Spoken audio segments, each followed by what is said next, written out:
महादेव, जय भोलेनाथ। नमस्कार दोस्तों, मैं साधना पांडे मार्गदर्शन पे आपका स्वागत करती हूँ। तो दोस्तों चलिए अब आज हम सुनते हैं श्रावण महात्म का 13वां अध्याय और इसमें एक और नई जानकारी सुनेंगे। तो दोस्तों बहुत ही उत्तम और रोचक जानकारियाँ मुझे तो बहुत ही अच्छी लगती हैं। जब मैं सुबह पढ़ती हूँ तो इस कथा को रिकॉर्ड कर लेती हूँ आपके लिए और अगले दिन डालती हूँ, तो मुझे बहुत आनंद आता है इस कथा को पढ़ने में। आपको ये कथाएँ कैसी लग रही है आप बताइएगा ज़रूर। और हाँ, इस कथाओं पे बहुत ज़्यादा लोग इंटरेस्ट नहीं दिखा रहे, बहुत कम लोग देखते हैं, लेकिन फिर भी मैं सोचती हूँ कि डाल दूँ, क्योंकि जितने ही लोग देखते हैं उतने ही लोगों को ज्ञान मिलेगा। तो मुझे लगता है महादेव जितने लोगों को ज्ञान देना चाहते हैं केवल उतनी तक ही ये कथा पहुँचती है। तो खैर महादेव की मर्जी, मैं पढ़ती हूँ आपके लिए भी सुना देती हूँ। चलिए अब आगे की कथा प्रारंभ करते हैं। गणेश जी का ध्यान करिएगा, गौरी शंकर गणेश और पार्वती माता संग महादेव का ध्यान करिए। चलिए आज की कथा हम प्रारंभ करते हैं।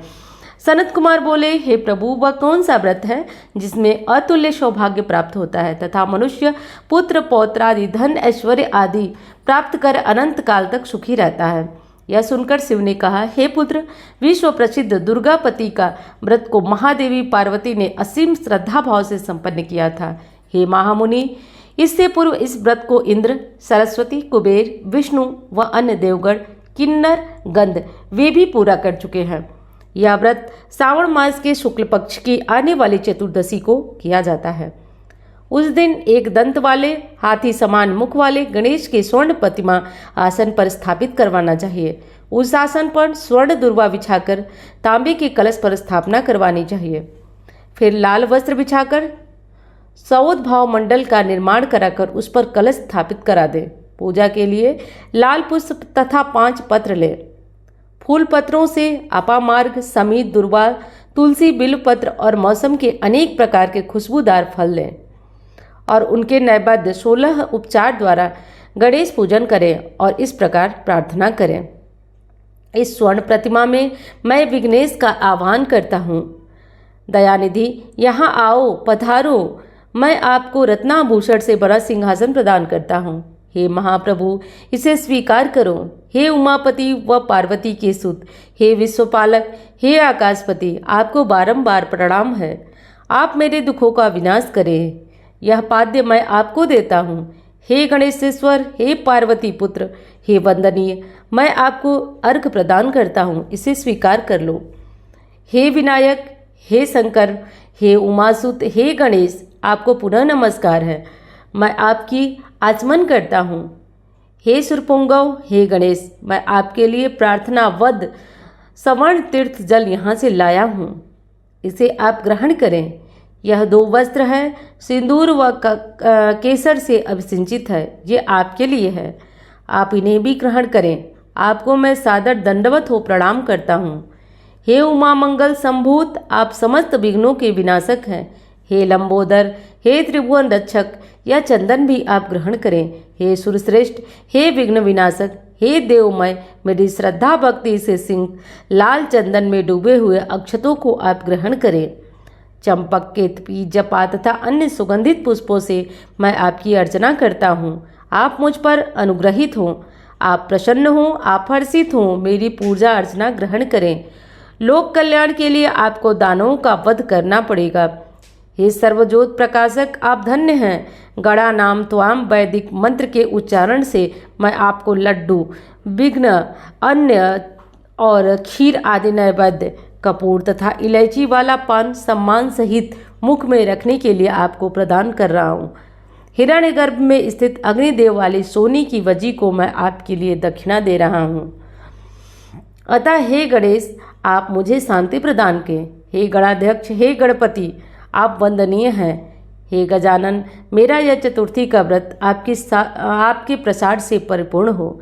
इस प्रकार अपने धन वैभव के विस्तार के अनुसार विघ्नेश गणपति का पूजन करें। सामग्री सहित आचार्य के लिए गणाध्यक्ष से संबंधित निम्नांकित प्रार्थना करें। हे भगवान, हे ब्राह्मण, हे गजरपा, आपको दक्षिणा सहित स्वीकार हो। आपकी वाणी से मेरा यह व्रत पूर्ण हो। जो प्राणी 5 साल तक इस प्रकार व्रत करके उद्यापन करता है वह इस लोक में तो वांछित फल प्राप्त करता ही है, अपितु मरणोपरांत शिवलोक को प्राप्त होता है। 3 वर्ष तक इस व्रत को पूरा करने वाला भी समस्त सिद्धियों को पाने वाला होता है। अंत में वह मरकर मोक्ष को पाता है। इस व्रत को उद्यापन सहित करना अत्यंत आवश्यक है। ऐसा न करने पर अर्थात 1 साल तक नियमानुसार न करने से सब कुछ व्यर्थ हो जाता है। जिस दिन उद्यापन करना हो उस दिन तिल से स्नान करना चाहिए। गणेश जी की 1 पल, आधा पल अथवा चौथाई पल की स्वर्ण प्रतिमा से पंचगव्य से स्नान कर दुर्वा द्वारा उसकी अर्चना करें। तब जो है श्री गणेश जी प्रसन्न होते हैं और निम्नांकित मंत्र बोलें।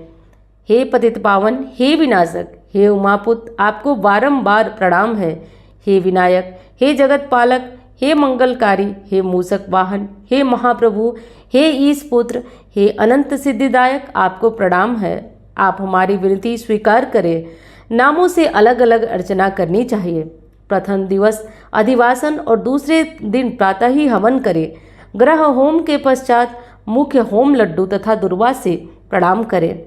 यह प्रधान होम तथा लड्डू का भी भोग होता है। पूर्णाहुति के पश्चात आचार्य और ब्राह्मणों का पूजन करें। अपनी श्रद्धा अनुसार ब्राह्मणों का पूजन करें। दुधारू गाय दान करें। इस प्रकार व्रत करने वाला जीव अपने मनवांछित फल को प्राप्त करता है और शिवलोक में स्थान पाता है। शिव बोले, हे वत्स, मैं अपने प्रिय पुत्र गणेश का व्रत करने वाले का हित प्रदान करता हूँ।